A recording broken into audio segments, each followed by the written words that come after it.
Evangelho de Mateus, capítulo 17, versículo de 1 a 9. Vamos ficar em pé para nós lermos o Santo Evangelho. Passados 6 dias, Jesus tomou consigo Pedro, Tiago e João, irmão de Tiago, e os levou em particular a um monte alto. Ali ele foi transfigurado na presença deles. Sua face resplandeceu como o sol, e suas vestes tornaram-se brancas como a luz. De repente surgiram à sua frente Moisés e Elias, conversando com Jesus.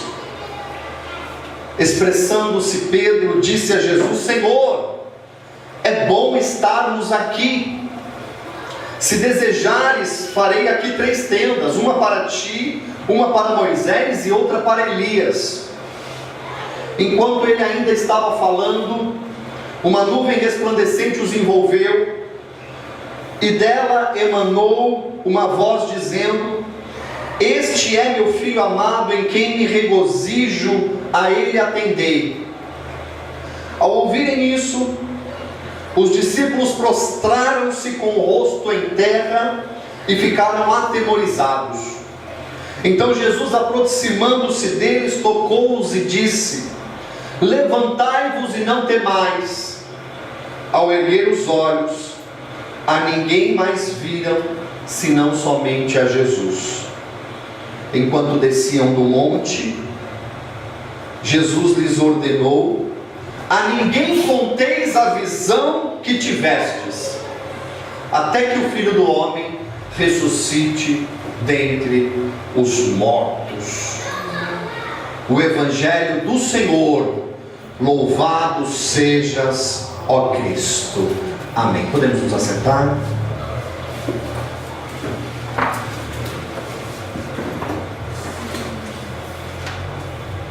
Vai na nossa linha, filho.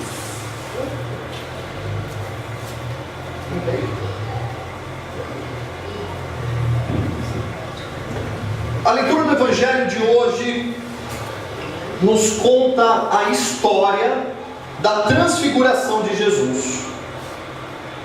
E é interessante que a primeira leitura já vai nos falar de uma manifestação de Deus sobre o monte.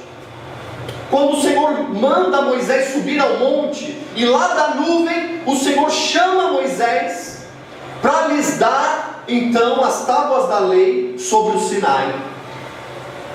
E é maravilhoso porque a primeira leitura vai falar que a glória de Deus se manifestou sobre o Sinai.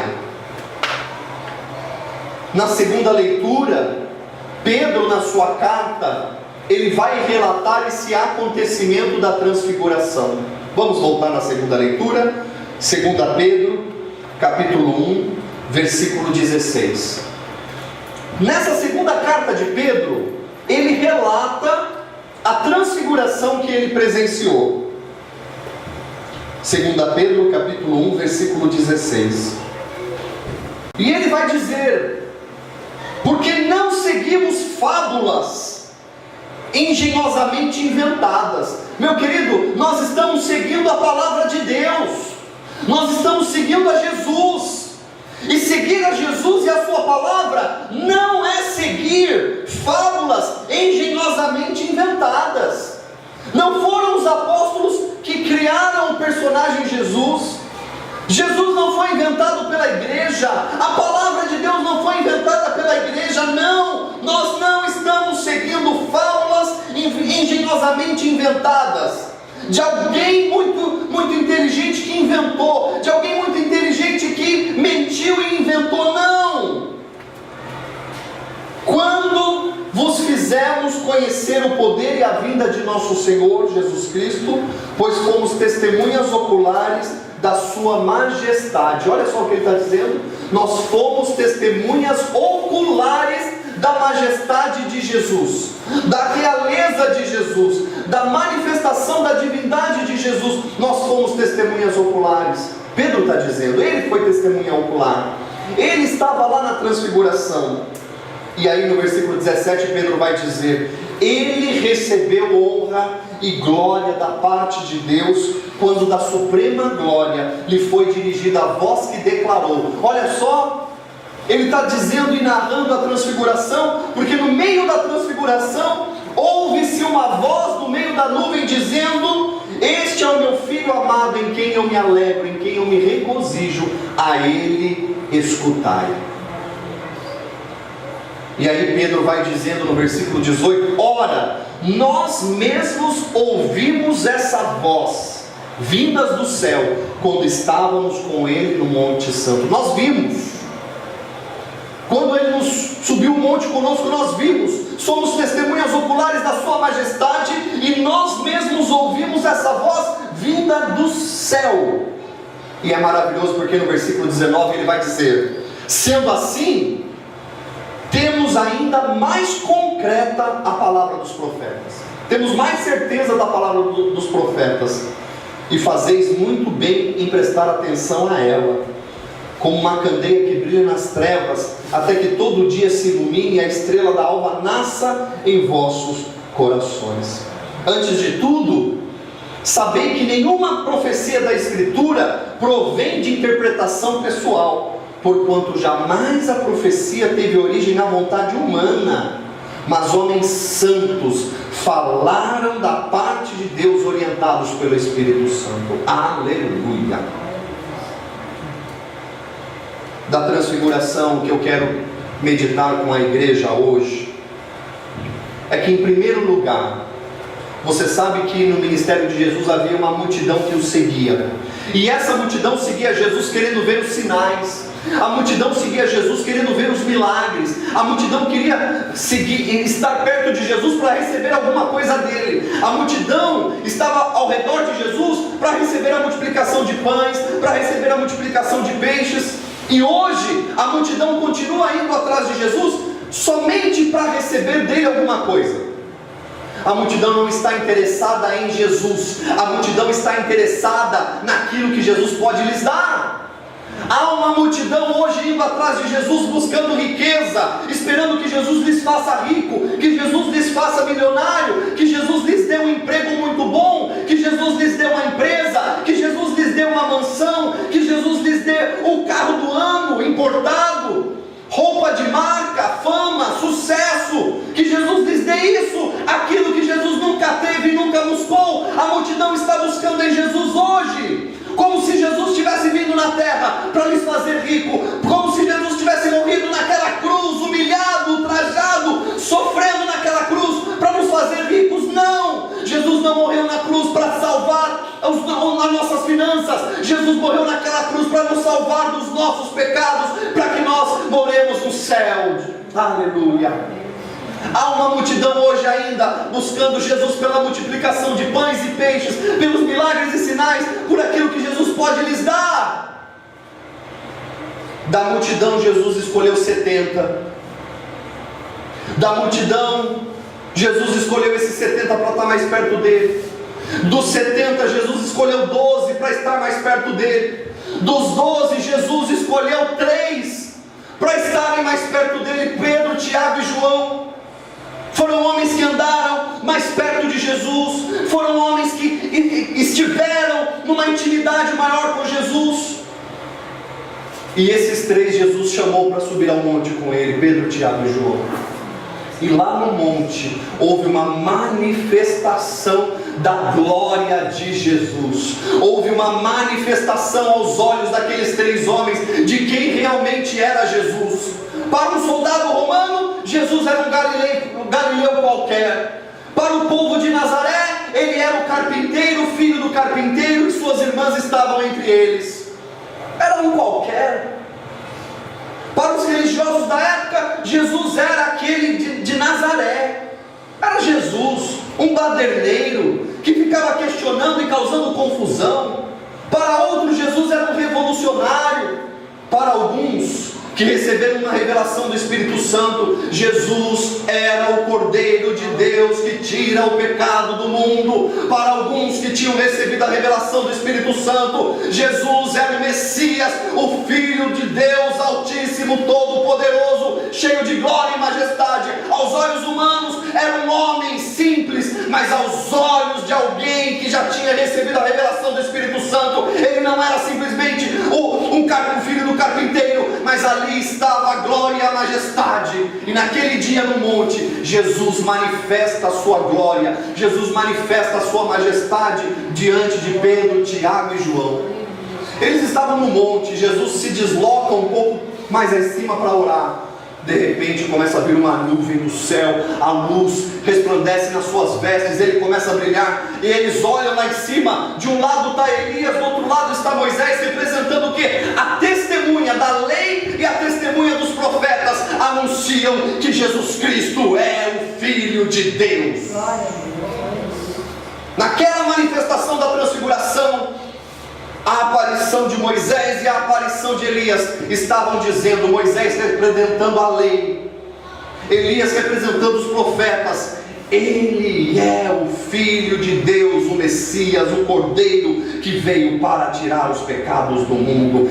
Dele há a honra, a glória e a majestade. Aqui está o Filho de Deus. Jesus nos chamou para estar em particular com Ele. Do meio da multidão, Jesus está nos chamando para caminhar com Ele em particular. Sabe o que isso quer dizer? Uma vida de oração. Nós não podemos caminhar como a igreja moderna está caminhando. A igreja moderna não ensina mais as pessoas a orarem. A igreja moderna, os pastores não exortam mais o povo a orar. Na igreja moderna, os pastores estão interessados somente no dinheiro das pessoas. Me dê o seu dinheiro e não me interessa se você ora. Me dê o seu dinheiro e não me interessa se você sabe orar. Me dê o seu dinheiro e não me interessa se você vai morar no céu ou não. Eu quero o seu dinheiro.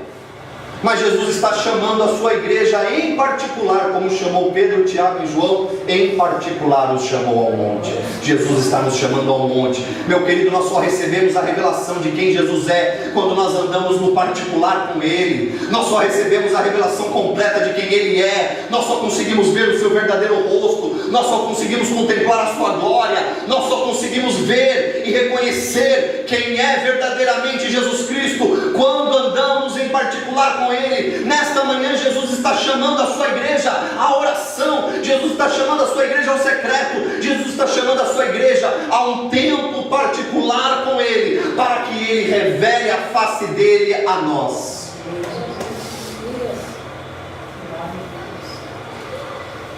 Pedro olhou aquilo e falou: Senhor, é bom estarmos aqui. Quando a gente tem uma experiência com Deus fortíssima e fala: como é bom estar aqui, como é gostoso estar aqui. Nós temos experimentado em cada culto a presença de Deus, e a gente fala: como é gostoso estar aqui no louvor, como é gostoso estar aqui adorando ao Senhor, como é gostoso estar aqui. E aí Pedro faz uma proposta para Jesus: Jesus, vamos fazer o seguinte, está tão bom ficar aqui, vamos fazer 3 tendas. Vamos construir tendas aqui, uma para o Senhor, uma para Moisés e outra para Elias. Não precisa ter nem para a gente, mas a gente vai estar tão bom aqui, essa manifestação, essa glória de Deus, tudo isso que nós estamos vendo. Vamos fazer 3 tendas, uma para o Senhor, uma tenda para Elias, uma tenda para Moisés. Vamos ficar aqui. Eles subiram ao monte, estavam em particular, tendo uma experiência profunda com Deus, e eles estavam dizendo, Pedro estava dizendo: é bom estarmos aqui, é bom nós estarmos aqui. Meu querido, quando nós temos uma experiência profunda com Deus, nós queremos permanecer ali. Quando nós temos uma experiência profunda com Deus, a gente quer ficar no monte, a gente quer até construir uma tenda no monte para estarmos ali.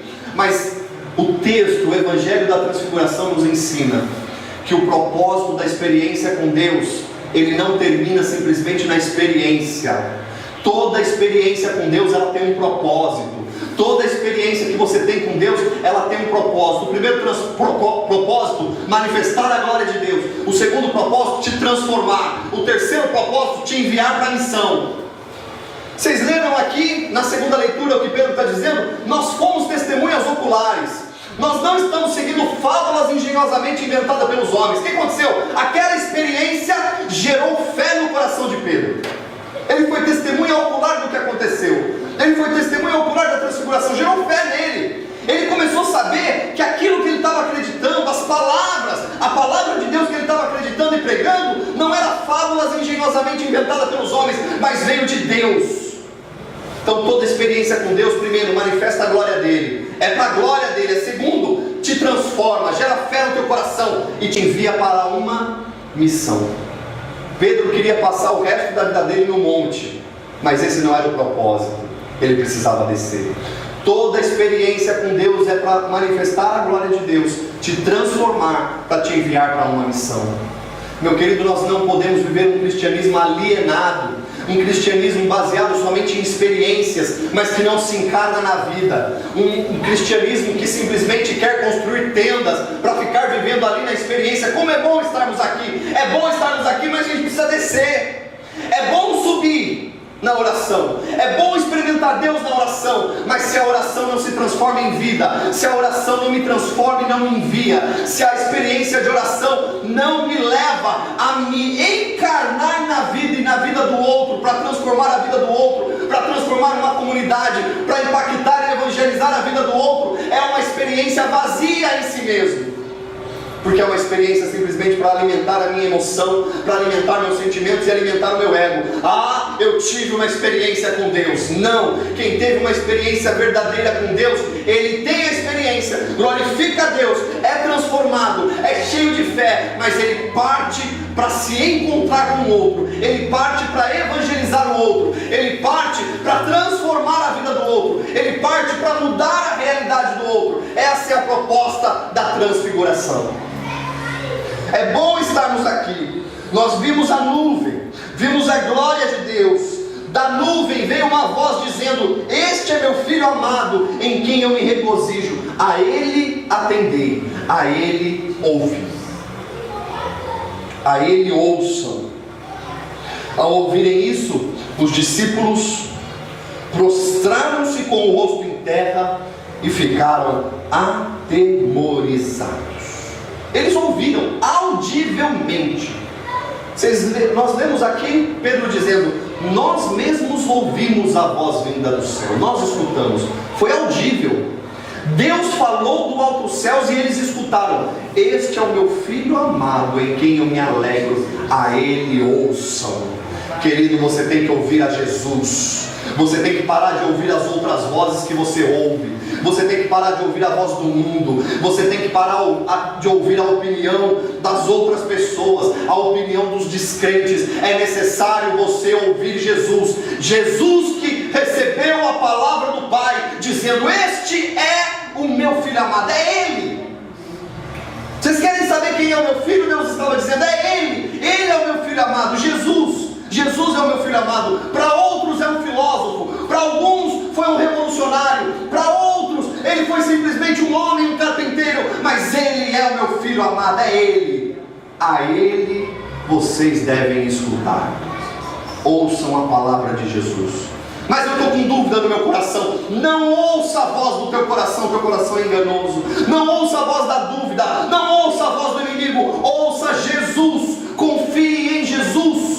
Esteja firme nas palavras de Jesus. É a Ele que nós devemos escutar, é a Ele que nós devemos ouvir. Jesus é a nossa segurança. Aleluia. Aleluia. Ao ouvirem isso, os discípulos prostraram-se com o rosto em terra.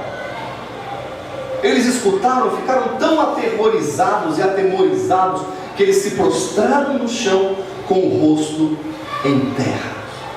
Sabe o que isso quer dizer? Eles se renderam a Deus. A gente tem que se render a Deus. Tem que parar de lutar com Deus. Às vezes a gente quer ficar lutando com Deus. Às vezes a gente quer ficar brigando com Deus. Às vezes Deus, aquela não é a vontade de Deus para a gente. A gente fica insistindo. Não fique insistindo naquilo que não é a vontade de Deus para você. Se renda à vontade dele para a sua vida. A gente acha que nós sabemos o que é bom para nós. Já viu criança? Né? Criança não sabe discernir as coisas direito e quer colocar um arame na tomada. E ela acha que é bom para ela colocar aquele arame na tomada, não é assim? E quando você vai tirar o arame da mão dela, algumas se jogam no chão, começam a chorar, porque ela acha que é bom colocar o arame, mas a gente sabe que não é.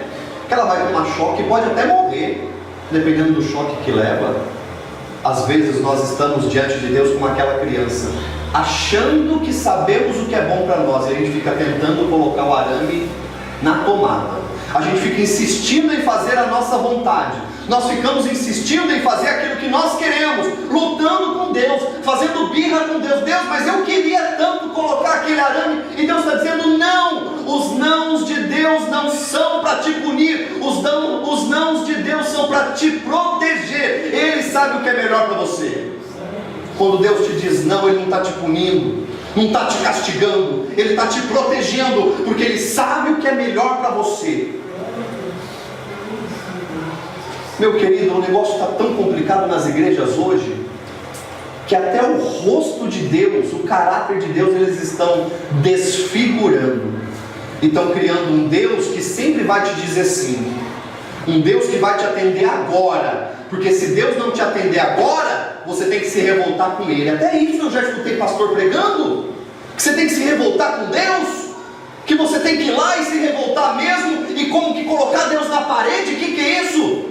Nós temos que deixar Deus ser Deus na nossa vida. Deus sabe o que é melhor para nós, e o homem nunca vai mandar em Deus, o homem nunca vai comandar Deus, o homem nunca vai conseguir determinar alguma coisa para Deus. É Deus que determina para nós, é Deus que ordena para nós, é Deus que sabe o que é melhor para nós. Quem é o homem para achar que sabe o que é melhor para si mesmo, ou que é melhor do que Deus, que é mais inteligente do que Deus, que é mais sábio do que Deus? Nós temos que deixar Deus ser Deus na nossa vida, deixarmos Jesus ser Jesus em nossa vida. Ele é o Filho de Deus, é a Ele que nós devemos escutar, é Ele, e temos que nos render à voz de Deus.